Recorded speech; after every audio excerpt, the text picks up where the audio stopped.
Hi everyone, I'm Daniel. Welcome to my channel. Today I will be talking about a prophet without a single miracle.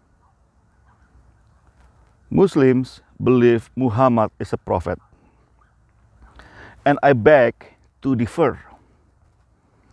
Muhammad was just a warner at best, and I'm being very generous here. Many Muslims defying and rejecting what Quran is saying about Muhammad. However, Muslims also using Quran to say the opposite. Muslims will mention Surah Al-Qamar where he split the moon. Let us investigate Surah Al-Qamar. Quran chapter 54 verse 1 to 2. The hour is nigh. The moon is cleft asunder. But if they see a sign, they turn away and say, this is a transient magic. The hour here, mentioned in verse 1, is the hour of Judgment Day. So think about it, if the moon was split by Muhammad that time, then the judgment was here. But there was no judgment. So therefore, and if we really read it one more time, the hour is nigh, the moon is cleft asunder. So if the hour is close, then the moon is splitting. It did not say Muhammad splitting the moon. Nothing about it. The moon is intact. The second verse also saying it very clear. If they see a sign, they will turn away and say this just a magic. If, a big if. Did they see any sign? No. But if they see the sign, and you can, the rest.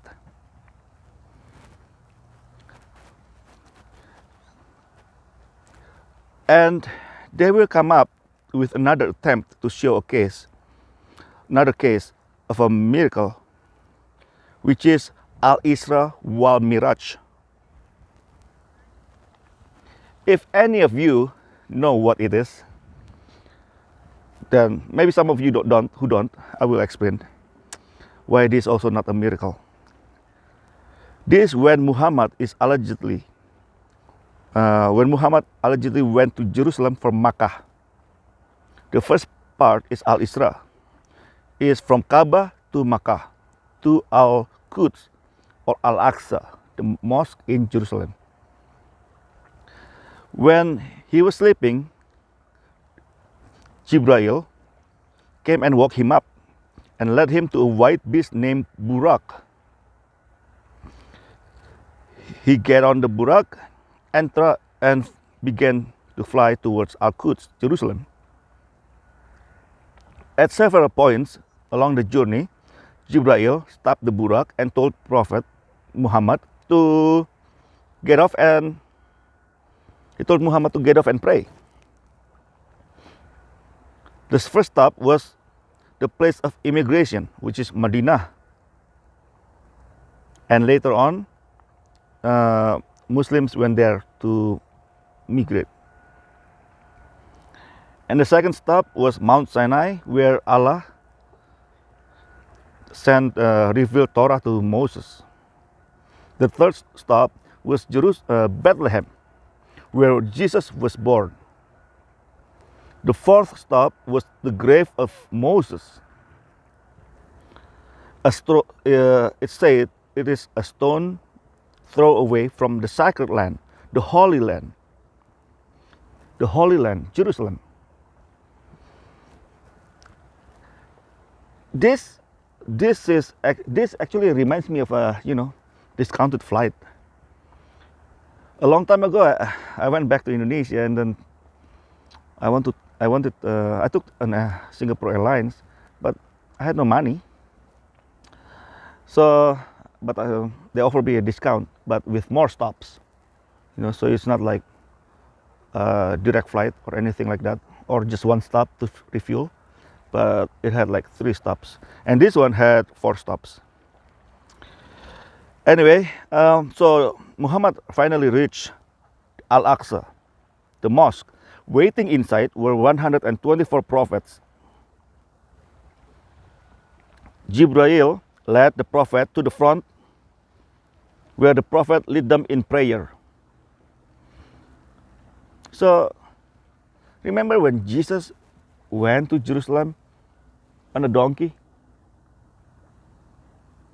When Jesus entered Jerusalem riding a donkey in Bible, Muhammad was like, hey, me too. I want to enter Jerusalem, but not a donkey. On a flying donkey with face like a human. Now, this is another copy, a hyperbolic copy from Bible. This is my opinion. But if there's any other opinion, please tell me. I would like to hear. And then now the second part is Al-Mirage. It is from Al-Aqsa through the skies to heaven. So Allah then ascended Muhammad from the dome of the rock through the skies, where he did not only see miracles, sights, and so many angels, but he met the many past prophets. They said it is all done in one night. First of all, this is so weird because he already met them when he went during AlIsra. So why he was so surprised meeting them again? But let's continue this one after. They said this all done in one night, but is that what Quran say? Let us read Surah 17 verse 1. Exalted is he who took his servant by night from Al-Masjid Al-Haram to Al-Masjid Al-Aqsa, whose surroundings we have blessed, to show him of our signs. Indeed, he is the hearing, the seeing. Did it say in one night? Did it even mention Muhammad's name? Because remember, God has many servants. Muhammad was not the only servant. Anyway, it did not talk about one night. Muhammad was taken by night, at night. When he got there, don't know. Could be like 5 days later, 5 weeks later.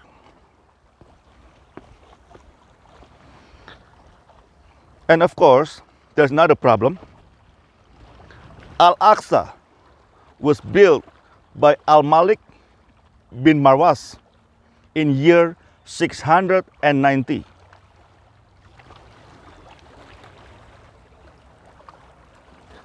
Muhammad died in year 632.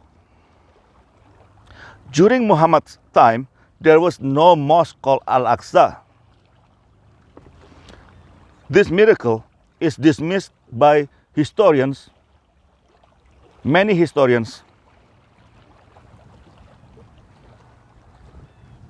Now,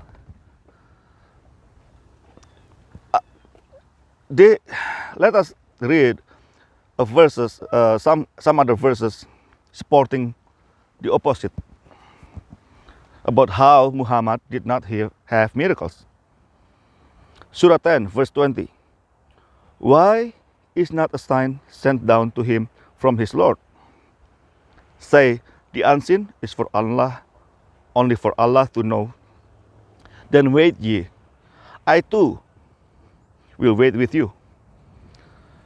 So when people asking for miracles from Muhammad, Muhammad said, the unseen is for all Allah only. You have to wait, and I will wait with you. Muhammad himself was waiting for miracles. Surah 11, verse 12. Then would you possibly leave some of what is revealed to you, or is it your breast constrained by it?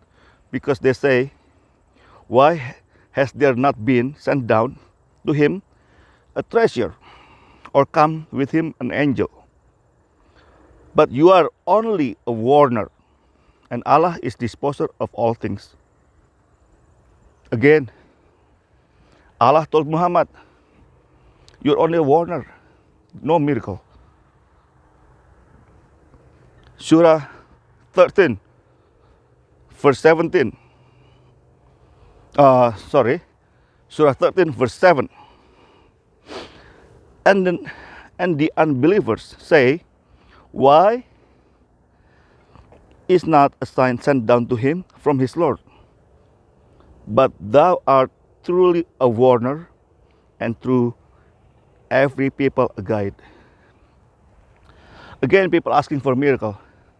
Again, Allah says, Muhammad is only a warner, not a prophet, not a Nabi, not a Rasul, a warner.